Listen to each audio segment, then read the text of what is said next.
Okay, so thanks, everyone. I hope your afternoon in the workshops was full of learning, some fun, and some good well-being and positive mental health.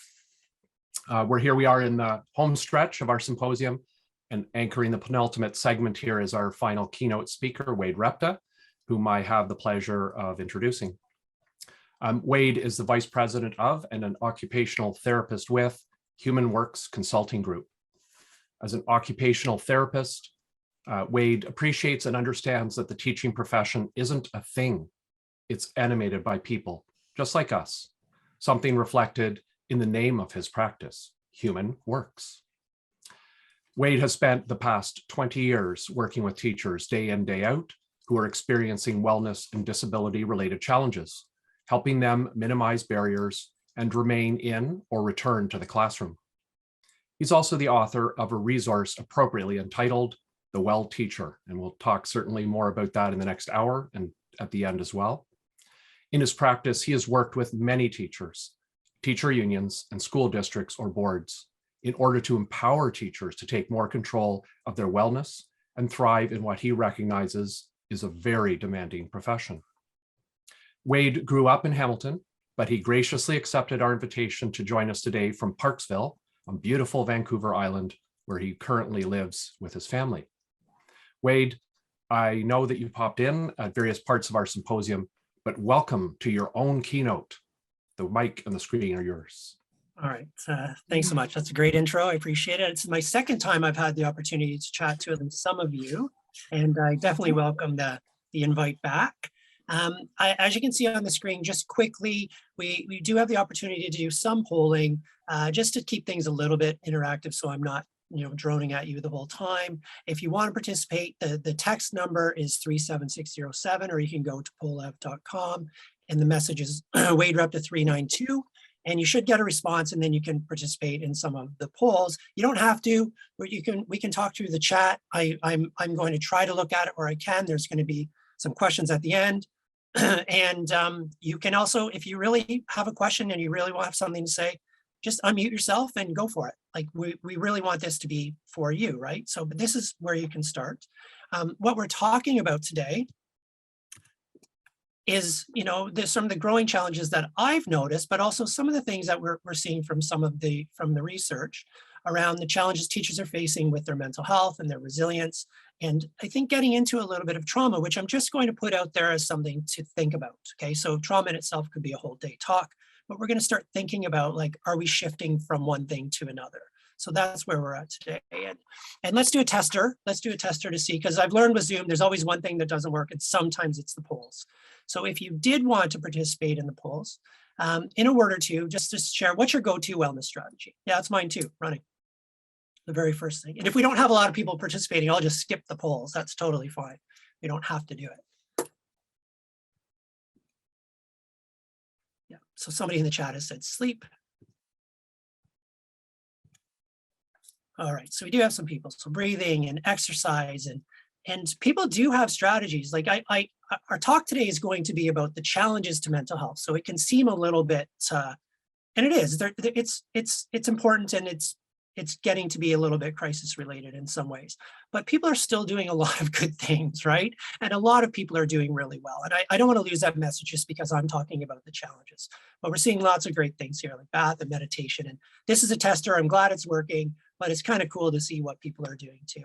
And we'll move on from there, but that's great. So things are working. It's a good start. Okay, so I'm not going to build too much on what Ian said about me. At the end of the day, yes, I'm an OT. My day-to-day life is actually working with teachers one-on-one, and then sort of helping them negotiate the sort of path of wellness and work. We can work, it's through the BC Teachers Federation. They have a health and wellness program.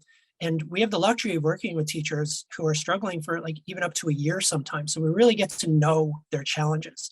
At the same time, we're working with the school districts and with the unions and looking at accommodation and duty to accommodate and return to work and helping people change jobs because of illness and disability. So we're really kind of in it, right? We're in on the day-to-day basis of working with teachers. And I'm a clinician by trade. That's really what I am. But ultimately, because people were asking us time and time again, like, how do you know this information and where do you get this? We decided to put it on paper.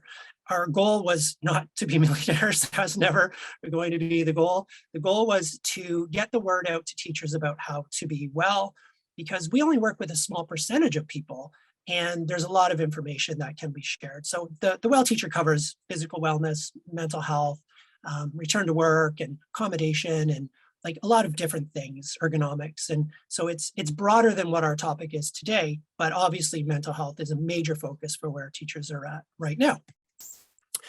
Why are we here? I like to always start with this, and I'm not going to spend tons of time on it. Like, I know why you're here. You're here because you support teachers, you support your colleagues. You want to get a sense of where people are at and how you can use something to inform your own practice. But I hope you've also been taking a little bit of stock on where you're at too, because right off the hop, we know that teachers do not spend time thinking about what they need. Like, it's the best part and maybe one of the worst parts about teaching, right? Like, always focusing on other people, but you do the same thing. So take a few minutes, think about where you're at as we're talking today on some of these things. And then sort of the next step is, what are the implications on how I can assist my teacher colleagues from there? Like, think about you also. Just gonna move my thing here. There's an elephant in the room right now when we talk about wellness and teaching. And I don't know if this is something that's come up for you, but it's come up for me a lot in the last year. And I really think that we need to be a little bit careful. And it's a word of caution when you do the next part of your session, and thinking about how can we help teachers? Because as you heard last night from Dr. Hanley Defoe, which I've also been hearing a lot from teachers, so that message has been echoed, is that teachers are done. And when we talk about wellness and we talk about mental health, we're talking about sort of the onus falling on the individual. So how can teachers help themselves? What can teachers do? But we know that a lot of the challenges that teachers are facing are bigger than that. They're systemic. They're coming from places where they can't make decisions. So what teachers are saying to me is, Wade, like, we love your message and everything you're saying is great, but we can't do anymore. Like, why is everybody always asking us to do more? And it's a great question. Like, it is a totally fair question. And the only response I have to that is, what's the alternative? Like, the alternative is not, we can just all be okay with everybody being unwell and becoming mentally ill. Like, we can't be okay with that. But at the same time, we have to be pretty nuanced with the message of, maybe there are some things you can do. Right now, we're running some wellness groups for the BCTF. There's about 100 teachers participating in these groups right now, but there was 100 more that said, I would love to be a part of this group. I need this group, but I can't participate in this group right now. Like, I can't do the thing that I need to do to be well because I'm not well enough to do the thing. It's a cycle, but we do have to, like, this is an elephant in the room right now, is we're asking teachers to do more when we're asking them to address their wellness. It can be done. We just have to be a little careful, I think, right now about how we do it and where our lens is with that. So let's start with this. Pretty straightforward. I think we're going to get pretty well know where we're at. But let's start. What are your thoughts? Like, how are teachers doing right now? Like, realistically, when you think about how teachers are doing, where would you put them? A is completely overwhelmed. B is managing but just. C is okay overall. And D is maybe better than expected. Let's see what our numbers turn out to.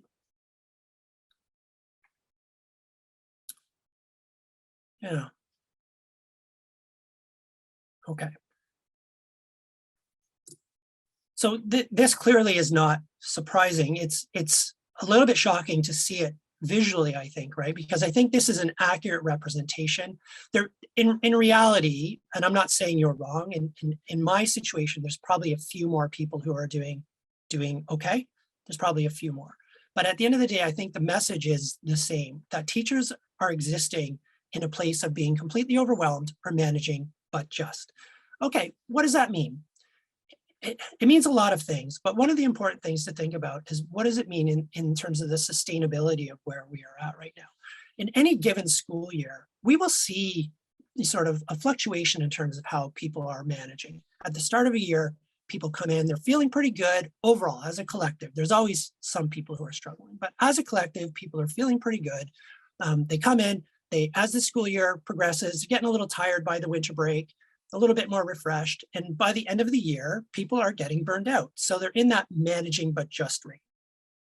okay? There's about 10% usually who are feeling completely overwhelmed, 10 or 15% at any given moment, especially towards the end of the year. And this actually becomes a pattern that teachers get used to. It kind of starts to feel normal.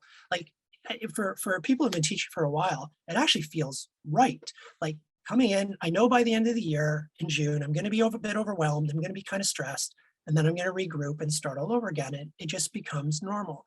But what's happening now is people are feeling completely overwhelmed, managing, but even if managing, but just, and that's been for this entire school year. If I asked you this question in September, it would have been the same. And it would have been the same all of last year. So when we normally have some fluctuations in this as a collective, now we're just being hammered by, I'm really, really struggling all the time. And of course we know this, but thinking about what does that mean in terms of wellness and sustainability of this? Even for people who are managing, but just, it's February, like there's a lot of school year left. So obviously this is concerning. We know this, but seeing it visually kind of brings it home a little bit more. We, even pre-COVID, like we wrote the book before COVID. I had a job before COVID. It's already a very challenging job that has a lot of pitfalls when it comes to wellness. And we know what some of those kind of mountains are that teachers need to climb. The big two are always balance and workload. When they do research in terms of like what causes teacher stress, workload is always number one. And the secondary part of that is what comes from that is burnout. So when we talk about mental health for teachers, oftentimes we're talking about burnout.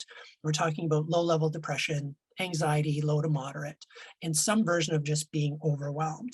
The other concept is balance. Now, a lot of people refer to it as work-life balance. I don't like the term work-life balance. And I noticed last night, even Dr. Hanley Defoe, you might not have noticed this because she said it very quickly. She didn't say work-life balance. She said work-in-life balance. So she's reframing it a little bit too. I prefer the term, instead of saying, do you have work-life balance? Do you have a balanced life? So it kind of incorporates all the components. But we know these are the challenges that teachers face. It's always been that way. And that leads to them having difficulty accessing care for themselves and managing their own time. And it's just a lot, right? And I could throw so many statistics at you about sort of the psychological well-being of teachers and how much stress teachers feel pre-COVID, okay? So even before COVID, there was a lot of challenges. And this is one when we were doing the book that really stood out for me. And it's not even so much the number, but in this study that was looking at 26 different professions, they found that teachers had the second worst psychological well-being. And it's a little dated, but I think it's still completely apt. For me, it's second, third, fifth, first. It's not really the issue. For me, when we were doing this research, it was looking at the group of people that teachers were with. When we look at those top group of professions, it's with people who are ambulance attendants, police, social services. Like social services is a nice word, but people who work in social services, that's grassroots, on the streets, homelessness, addiction, abuse, like that's hard, traumatic work.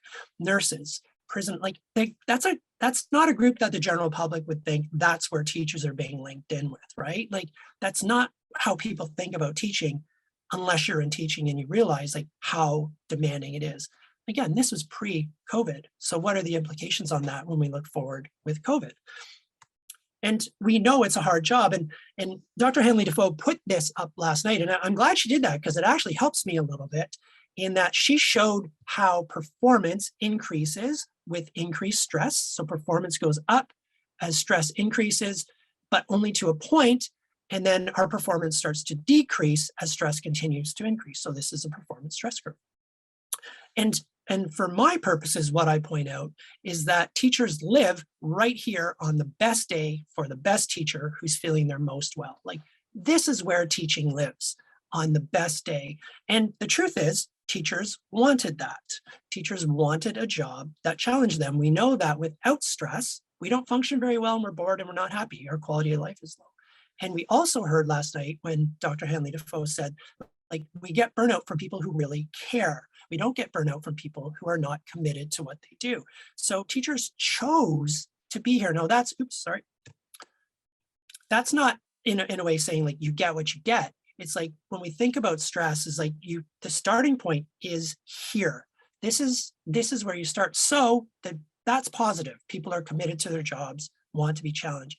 But the challenge with that is when people are struggling, there's not really anywhere to go but down the curve. And the curve's not as steep as it looks here, but for illustration purposes, this is what it looks like. But teachers are super resilient. And I'm not saying that so you like me. Teachers are super resilient. So a school year looks like I'm over here, I bump down a little bit, have some stress with a parent, I bump myself back up because I have these resiliency skills. I talk to colleagues, and teachers are constantly bumping back up and down this curve. Sometimes they get a little too far down and they need to take some time away, regroup, come back, start all over again. But this is the life of a teacher in sort of the day-to-day, everyday life of a teacher, even pre-COVID. And this is still exists, but I'm seeing a slight difference in this that I'm going to get to in a little bit. That is, again, when we need to maybe start thinking a little bit about where are people at really right now. Not going to spend too much time on this. This is something that you've seen before in different ways. This is a depiction of wellness. And when we're talking about mental health, though, I just want to comment that, you know, your focus is on mental health, but it really still is on the whole person. And whether you have a cultural representation of whole person in wellness or a different way of looking at it, it's totally fine. But mental health is just part of the bigger picture. And everything here influences each other. So we may say like, this is the different components, but it's really messy. Like if my mental health is compromised, then maybe I'm not functioning so well in my job. And if I'm not functioning so well in my job, then especially if you're a teacher, what teachers do is either they isolate themselves and they work harder when they're not feeling well. Two things we say not to do, but that's the first thing teachers do. And so now maybe I'm not doing the physical things I was doing because I'm spending more time trying to work more. And now I'm not participating in some social things. So we see like it's messy. It's messy when we talk about mental health and the influence it can have on other areas. There's two other things I want to mention about just this. We're not going to get into the specifics except for environmental. With this wheel, we know that there's like for teachers, certain areas have been more dominant than others over the years. Teachers have a hard time managing their physical wellness because there's not a lot of time.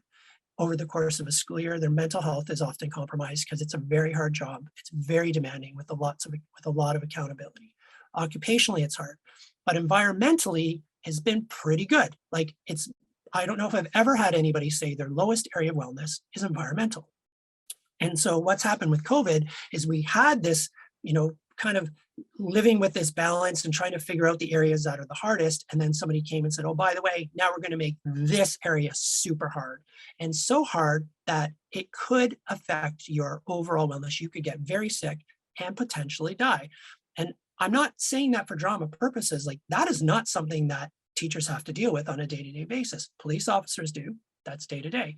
Firefighters do, that's day-to-day. But teachers, not so much. So that's a huge thing to all of a sudden just have crammed into your wellness wheel. Is generally this is pretty good, but now you're struggling because teachers don't, like environmentally, it's pretty safe for most teachers. Right? The last thing I want to say about wellness is that there's a difference between wellness and illness. And for me, it's the idea of choice. Like we can make choices that can affect our wellness in a positive way.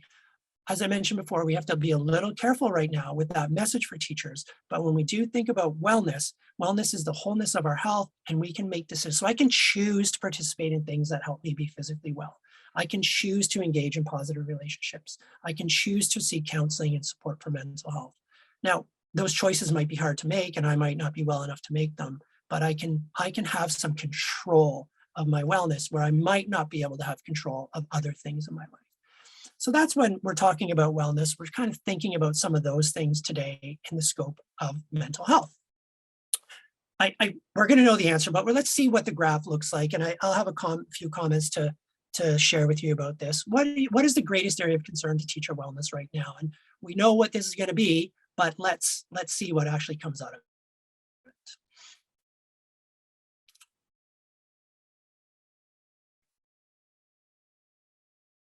Yeah.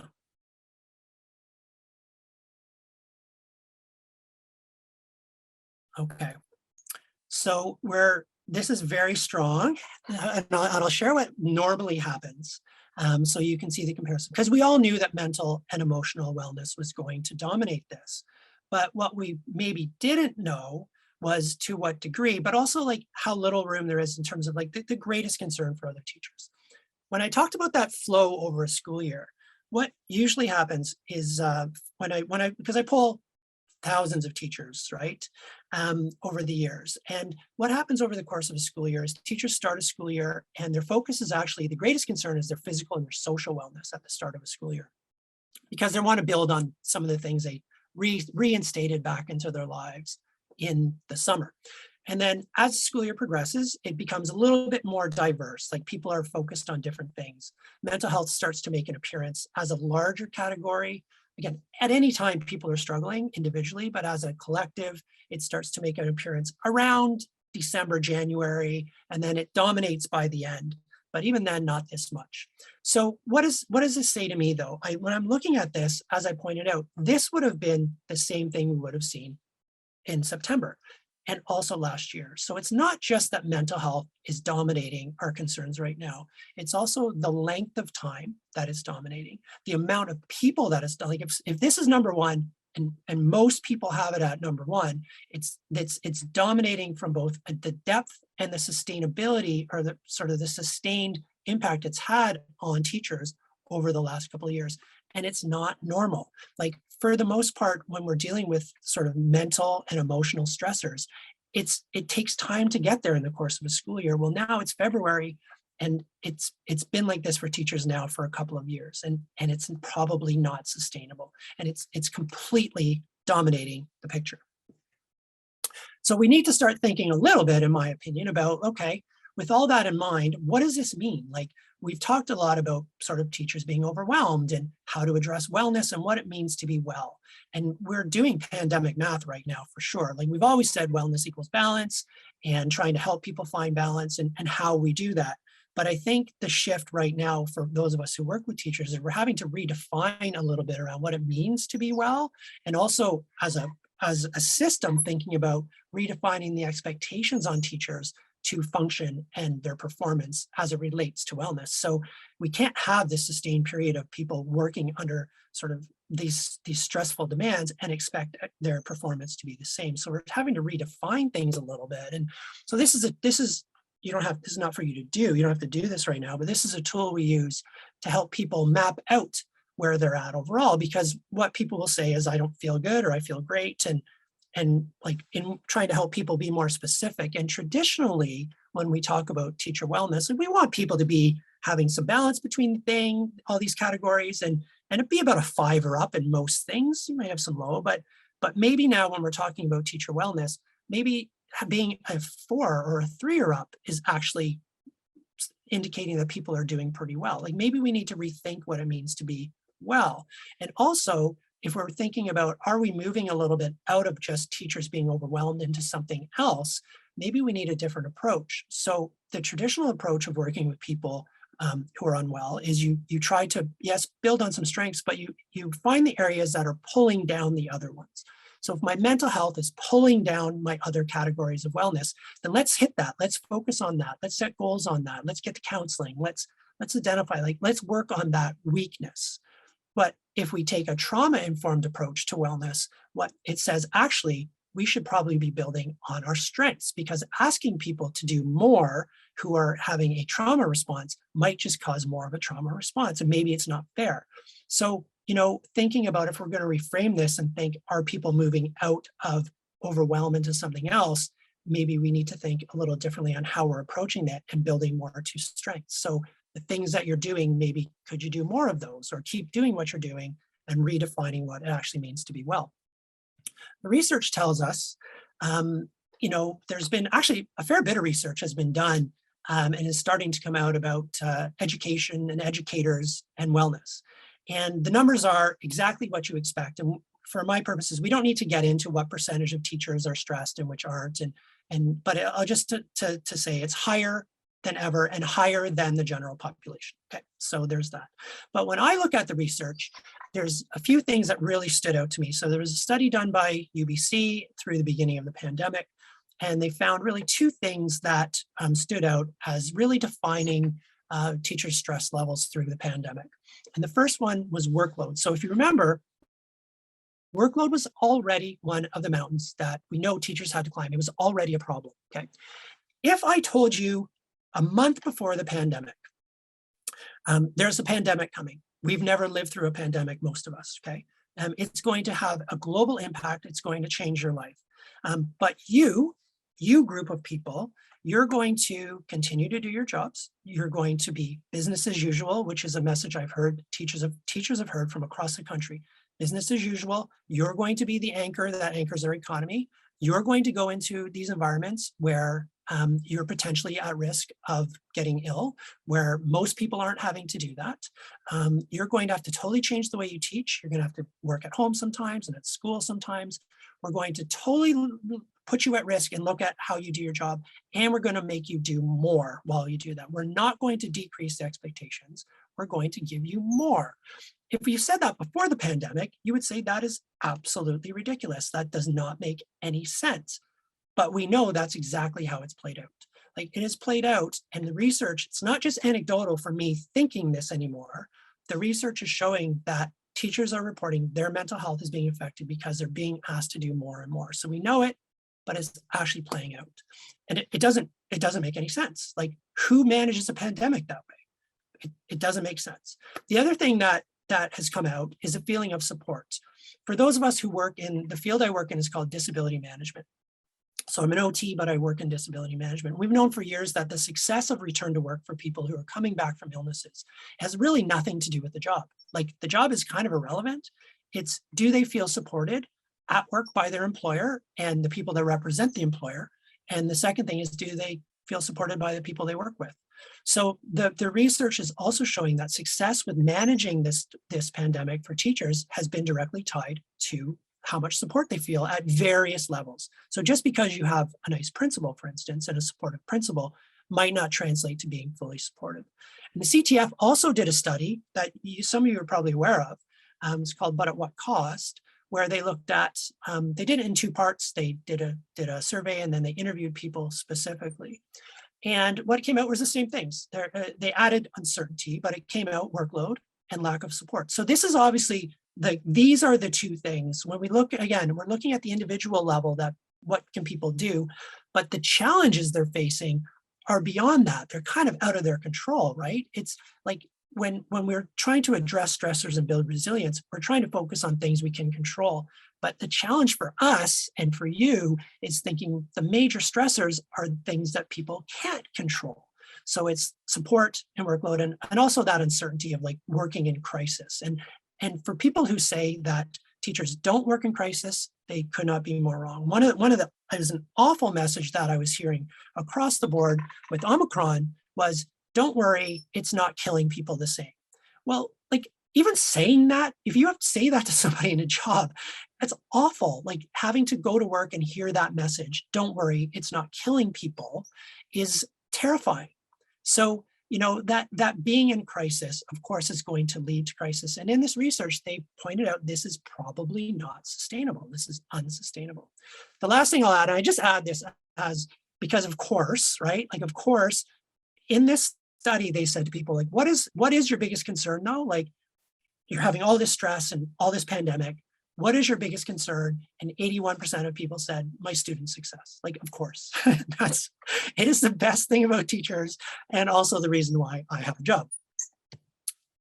All right, so let's think specifically though about how this is playing out. Like, what have you seen specifically? So we know teachers are overwhelmed, okay? But in what ways are you seeing it in what you do, or what are the specific challenges you're seeing that teachers are facing regarding their mental health? So not just it's hard, like in specific ways. Okay. And I'll just let this scroll through for a couple minutes. Yeah, well, for a minute. Yeah. No energy, increase in stress leaves. I personally have not seen that. It's something I'm going to talk to in a second, but I think we're going to start if it hasn't already happened. In your area, it might be happening already. Yeah, isolation, so big, so big. Yeah. Yeah, all of a sudden you're like, comes up with a lot of the teachers I work with, is they're being asked to do things that are even outside of their job. Like, I'm being asked to be a counselor. Yes. Yeah, frustration. There's, you know, and that frustration makes sense. I'm going to speak to that in a second. Like, of course, people are frustrated. Yeah. So reactivity, again, I'm glad you're kind of leading me to a place I want to go here, but having some challenges with controlling emotions. And again, of course, like when we're overwhelmed, we have a harder time controlling, no time for self, even less, right? Time for self, trying to interpret things and transition between online and and that's been even more so in Ontario than here in BC. Yeah. So these are very specific things. And just for Ian's purposes, I think I'm able to, even if I move on, like it'll still populate. I think I can share this with you in terms of what, if you wanted, what people are thinking, so we can talk about that at the end. Thanks, Wade. Yeah. Yeah, so okay, so these are the specifics. Like it's one thing to say, people are overwhelmed, but we do want to, in what way, how is it playing out? Because if we're going to help support people, we want to know a little bit more around the specifics, right? So thanks for that. That's great. What we're noticing is, and of course, right, like an increase in burnout, decreasing resilience. You heard about this last night. Like I can't add anything to the talk you had last night. She's just excellent. She knows so much about resilience, Dr. Hanley Defoe. We're not going to go down that path too far, but just recognizing that with an increase in stress and more burnout, the opposite of burnout is resilience, right? And I'm glad she said this, kind of validated, because for about the last year, when I've been talking with sort of people at district levels and trying to advocate for teachers, they're saying, well, like, how are people doing? And even when I ask people, they'll say, I don't really know how to word it. I'm just done. And so Dr. Hanley Defoe had said in her survey that she did, the one word she got more than anything was done. And it's a weird word, right? Like we kind of know what it means without it having a definition. It means burnout. It means anxiety. It also means I'm kind of losing the ability to care anymore. Like it means a lot of things. We kind of know what it means, but for me, it means that people are existing but not thriving, right? Like they're just kind of going through and just trying to get through. And, there was a whole bunch of things that have happened this year. There was, here, and I know in other provinces, Ontario as well, at different times, there's been division between teachers because there's been talk about vaccine mandates and some people want it, some people don't, and just kind of going down these paths.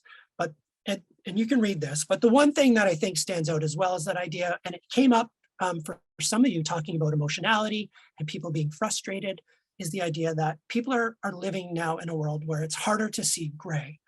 When we're in a stressful situation, we're actually not supposed to see gray. When things are stressful, all of our Fs are going off, our fight or flight or freeze, and everything's going off. Like we're getting chased by a lion. We're not supposed to be ticking through boxes on all the things that we could do right now. We're supposed to be like, okay, this is stressful. I can do A or I can do B. I can run away or I can punch this thing in the face. Like we lose the ability to see gray when we're overwhelmed and stressed. And that's a protective mechanism.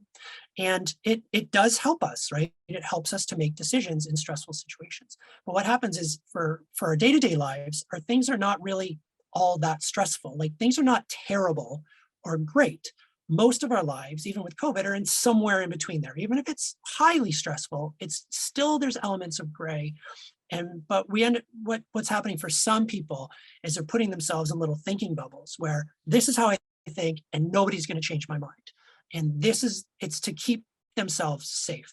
Like if I can control how I think and I can see things this way and I don't sort of contemplate other options and I don't see gray, then maybe I'm doing a little better. But the problem is this person over here has their own thinking bubble.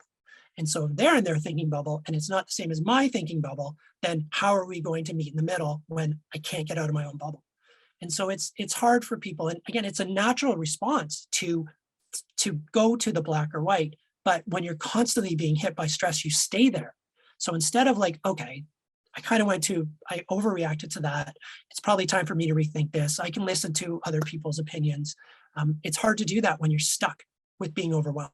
Like you're not losing that emotion, so you're kind of stuck there.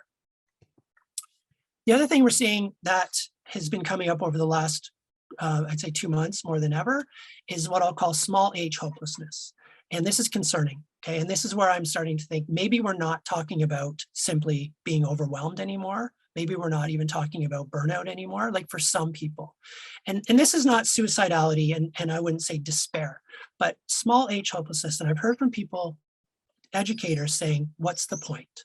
Like why, we need things to look forward to. We need to have a sense of control. We need to be able to plan, and we want to have a certain quality of life. And when that's been taken away for such a sustained period of time, people are starting to feel hopeless. The inability to do things that we actually want to do. Like for a lot of people, like educators love their jobs, but they do their jobs in some ways to be able to do other things. So when they can't do those other things and the job is very stressful, they get stuck in this place like, all I'm doing is being stressed, and what's the point? And this for me is starting to say that maybe we're moving to something else. And we know part of this is because every time we get a little hope, there's a new variant that's come at us. So it's just wearing people down. When we talked in June of 2020, there was even, not in our conversation, but we had pointed out that there was some people then saying they thought that that September was going to be better. And we were like, whoa, hold on. You're getting way too far ahead of yourself. Like, we don't know what's coming, right? So it's been that way. On a day-to-day basis, I hear every single day how bad things are.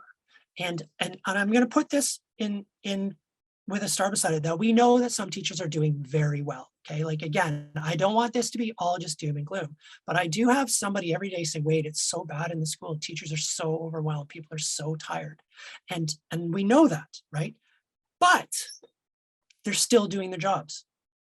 Like after if I told you before a pandemic, and it's been 2 years, but it feels like 3 for teachers, right? Because it's been the better part of 3 years. So it's been, last night when Dr. Henley Defoe mentioned it's been 2 years, somebody said, is that all?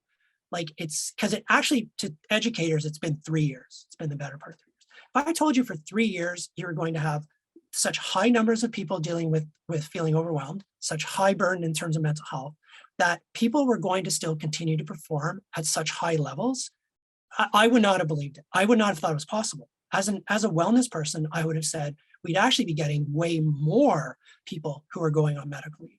And the job I do, we can tell like how people are doing because people access our program, and our numbers have gone down. Another thing that we pointed out in our talk in June 2020 is I said, I'm concerned that mental health challenges are going to go up, but teachers are going to ask for help less often than normal. And that's exactly what's happened. Teachers are doing their jobs, but they're asking for help less often. So we know how bad things are.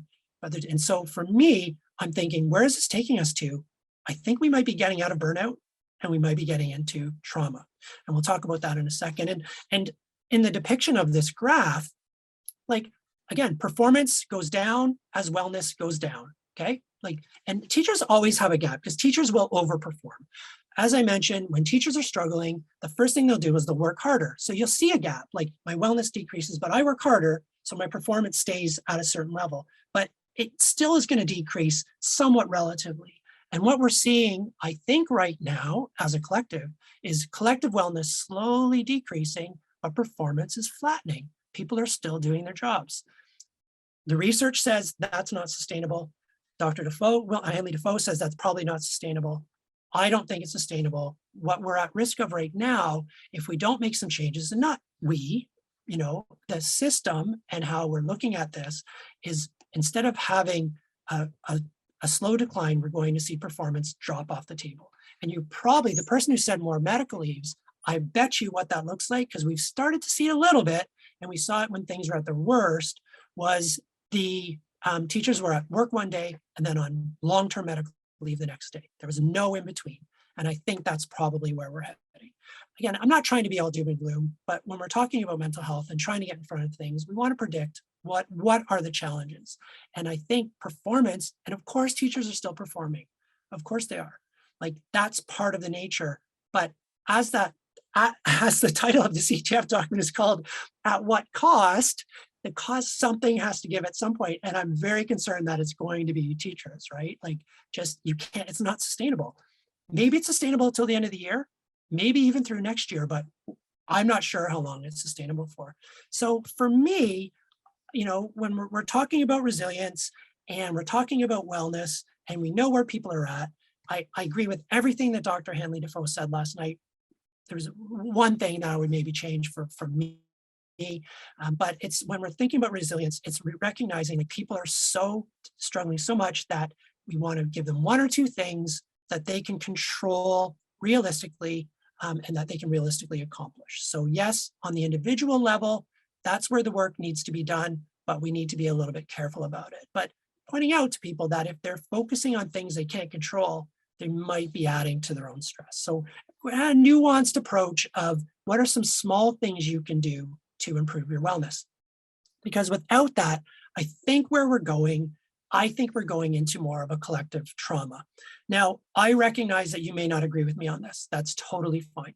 The word trauma does get thrown around a lot right now. But let's just start with what the definition says. Okay, so trauma is a lasting emotional response that often results from a distressing event. It's not, we're not talking post-traumatic stress. Okay, it's different. Trauma and PTSD are two totally different things. You don't have to have a trauma response to have PTSD. But we know that the long-term effects of trauma, especially when it's been long-standing trauma, can be feelings of shame and guilt. Well, I think there's some teachers carrying that right now.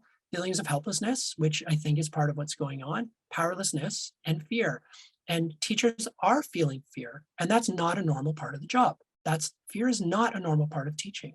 So I think when we're thinking about trauma, it's putting aside sort of some of our preconcepts about what trauma is, and that there's a hierarchy. Like, well, everybody else seems to be doing okay, so why is it so hard for you? Why aren't you focusing? This isn't like we didn't witness a murder. There's no hierarchy of trauma.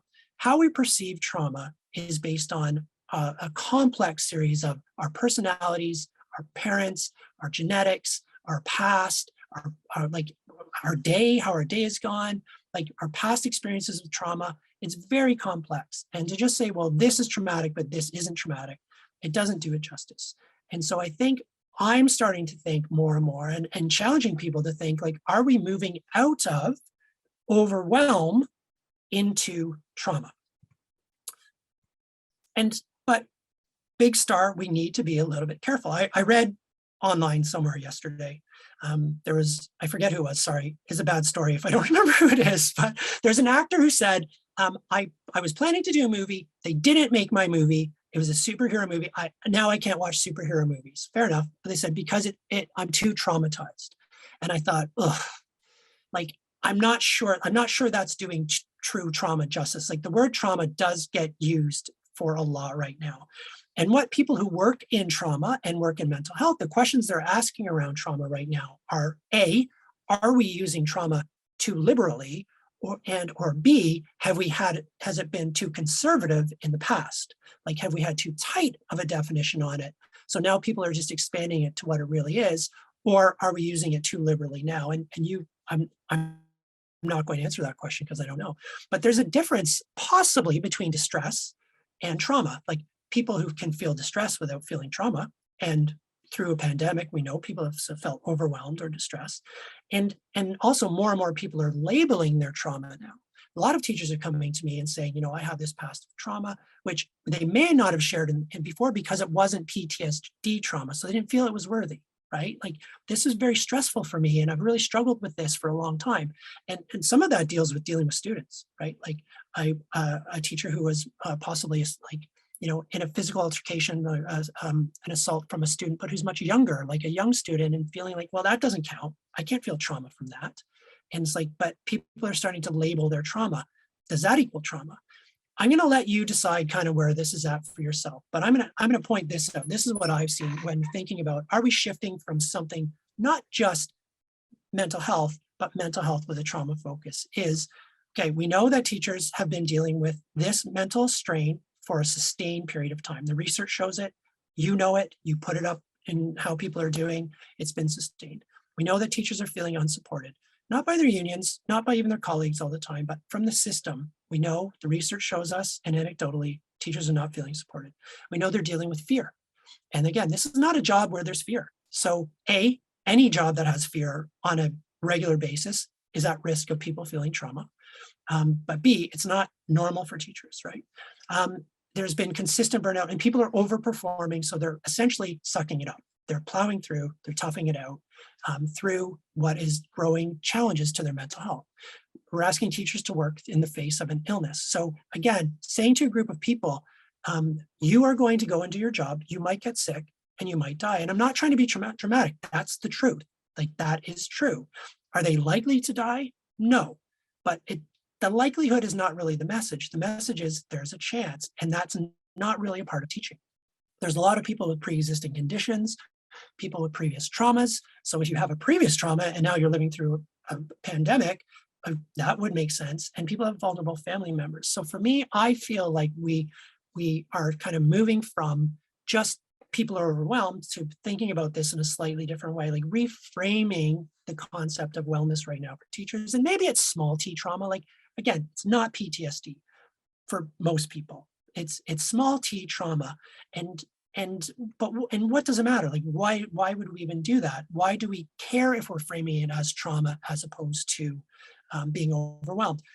For me, I can think of a few reasons.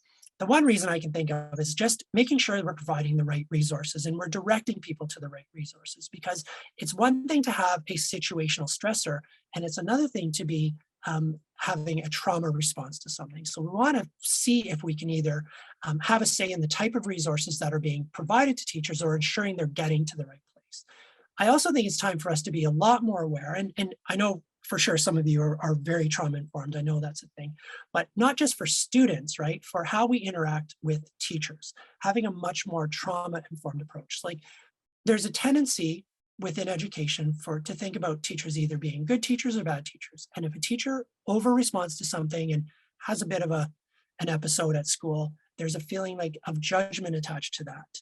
And really, like, even heard Dr. Hanley Defoe say yesterday, like, she doesn't judge her teacher in the past who told her she wouldn't amount to anything. She says, I'm looking at that from a different approach. She was using a trauma-informed approach. She said, where is that person coming from?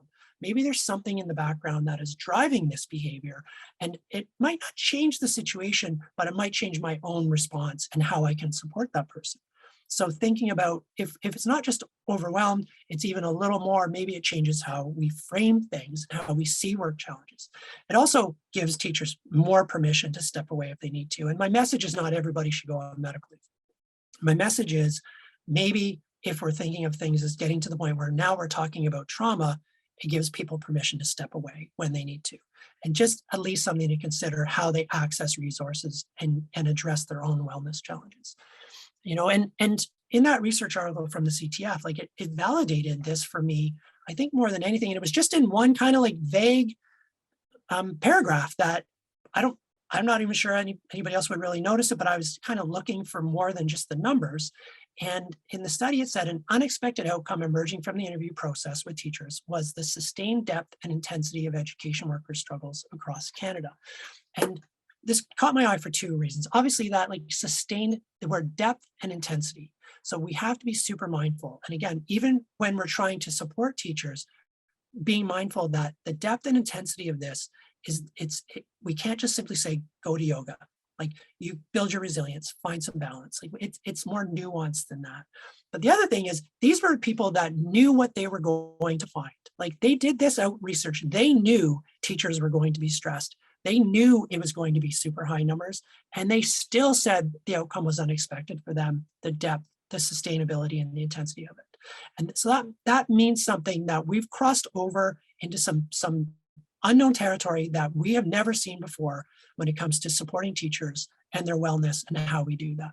And we shouldn't be surprised. Look at the group of people that we're with. Like, we would not be surprised with any of these people said, look, we're having, we're living in a world with trauma. We're having a collective trauma response. It's really hard for us to manage. With any of these other groups, nobody would say that's weird. But with teachers, it seems like it's new. And why should it be? Like, this is who we're grouped in with, even pre-COVID. And as we know, the system itself is not super trauma informed. Like, if the system was supporting teachers from a trauma basis, the answer to these questions, at least some of them, would be yes. Like, are educators included in decision making? Are the reasons for decisions being explained? Like, when we look at what it means to be trauma informed, there's an awareness, there's a building of safety and trust, there's collaboration. There's a lot that goes on to create an environment that supports people from a trauma-informed perspective. And more than anything, are the expectations realistic? Considering, I think we can all agree that the expectations right now are not. The research is showing that, and we know it anecdotally from just our own experiences. And how that plays out is, in a few ways, it looks very similar to everything else, like trying to decide between depression, anxiety, burnout, overwhelm, trauma, and visually, it kind of looks the same. But something to be mindful of. And we heard, again, some people saying increase in frustration and negative responses and over responding. When we think about trauma and the idea that people may be over responding to things and getting into their thought bubbles, it completely makes sense. If something happens to me and I feel it on a scale of 1 to 10 as a 2 out of 10, and it's a normal response. If I'm in a triggered situation, or I have a history of trauma, or I'm just been overwhelmed for a long time, maybe I feel it as a 4 out of 10, but it's a 2 out of 10. So if I feel it as a 4, that means I'm over responding and over feeling that situation. And that's one thing, but it also means like when the next thing happens, I'm already elevated. I'm already perhaps over responding and overreacting in that situation. So it's not just on a situation to situation. It becomes kind of a collective response between, when we're feeling overwhelmed and we're a bit triggered, we end up over responding to things. And again, not everybody, this isn't everybody, but we're seeing increasing numbers. So it's something we need to be mindful of, right? And then the black and white thinking and disorganization. And these are some of the things that you would see.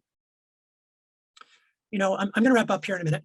But just to put it together a little bit, when you are thinking in your sort of last half an hour around what can we do, for me, improving wellness comes down to a few different things. And the umbrella of like what you do as an individual, how you think and how you feel the world, like your perspective on the world. The way we deal with that is when we're struggling with our wellness, we try to increase our structure and our organization and focus on things we can control where we can. And obviously that comes about with some planning and some goal setting. And nobody likes planning and goal setting, but it works. And without it, it's really hard to make change, right? Like we have to have some structure and some planning. And so it's a combination of what we do and how we think. So that's the umbrella start. Like what can people do? And there's some ways to help people support them with their thinking. Specifically about the things we've talked today, I think it's important, and it just sounds a little bit like woo-woo, but I think it's important that there's more of a message going out to teachers that we get it. Like we get how hard this is. I haven't heard that message very often. Our government didn't say anything until December. And that was kind of because they got pushed to say it. Like nobody, and it comes down to politics and a whole bunch of things, but it doesn't matter. Like just saying to people, I get it. It's hard. Okay. Like this is super hard for you. And just, again, it sounds a little woo-woo, but it matters. Then encouraging people to do more self-evaluation and the idea that it's okay not to be okay. In another discussion, I would say to you, is it okay for teachers to be unwell? And you would say yes. And I would say absolutely not. It is not okay for teachers to be, on no level is it okay for teachers to be unwell. It should be, and it needs to be, but there's time and time again, it's been shown through systems that it is not okay for teachers to be unwell. But we need to have that message that it is okay to be unwell, but being careful of what we ask teachers to do to improve their own wellness right now, because it's easy to be overwhelmed. One of the things we can do is encourage opportunities like this, like what you're doing right now, encouraging teachers to connect, encouraging teachers to share their experiences, encouraging teachers to say, I'm really struggling. I'm going to keep going, but I'm really struggling. And having the opportunity to reconnect because we've been isolated now for a while. And again, remember, when teachers are struggling, they isolate themselves even more. Working with stakeholders and with teachers to decrease expectations. Like teachers need the message, we have to try to figure out a way for you to do a little bit less. Easier said than done, but that's the message. Ensuring that people have the resources they need. I work with somebody right now, the health and wellness program I work with has been around for 25 years. She's been a teacher for 22 years. She's in a terrible spot. She said, I didn't even know there was a health and wellness program. Well, she has heard of it. Everybody's heard of it, but she didn't need it at the time. So it was just another thing that came across her email. So until she needed it, she didn't know it was there. So we'd have to be reiterating to people all the time, here's your resources. These are the resources that you have so that when they need it, they know it's there. Just simply assuming they're going to remember is not going to work. Remembering that mental illness is not mental weakness, and really advocating, developing our own understanding of mental health, and other people will learn from that. And just, improving trauma awareness across the board. Again, easier said than done. I don't have all the answers with how we're going to do that today, but if we're looking at ways to improve the situation, it's building some trauma awareness. And maybe it's even just our own, right, where we sit. encouraging people to participate in activities that are meaningful. And this is the one thing I said with Dr. Hanley Defoe, when somebody said, like, is it okay to ask people what they need? And she said she doesn't like that question. So that's fine. Like, she totally works for her. I personally think it's okay to ask people, are you okay? What do you need? And how can I support you? The question I ask the most is, how can I support you? And the reason why I think it's okay is because nobody ever asks teachers that. Nobody ever says, what do you need? Their teachers always ask other people what they need, and then they're told what to do. But I do think that asking people when they're unwell, what do you need? How can I support you? I think it's a meaningful question. I think it's a powerful question as well, if people are in a place to answer it. If they're not, then yes, providing options. But remember, we're not talking about people right now who are in the depths of distress. We're not talking about a death. We're not talking about people who are dysfunctional. People are working, they're functioning. So they can probably help problem solve a little bit around what they need if somebody bothers to ask them. But if not, yes, providing options. So that's, you do what you want with that. But people will say to me all the time, like, I have a colleague who's struggling, what do I do? So just ask them, like, how can I support you? The worst thing that comes out of that is they say, I don't know, right? But again, you can take that as you want. So within this, let's finish off with this. I know it's a whirlwind. There's a lot to talk about. I move quickly, and we've kind of covered a lot of different topics. But within the scope of the things that you've heard over the last day and a half, what are some specific things that you can take from this and apply to your own practice to support teachers moving forward? Okay, and so let's just get a sense of what are some things that you can do yourself. And this hopefully will translate into what you're doing next.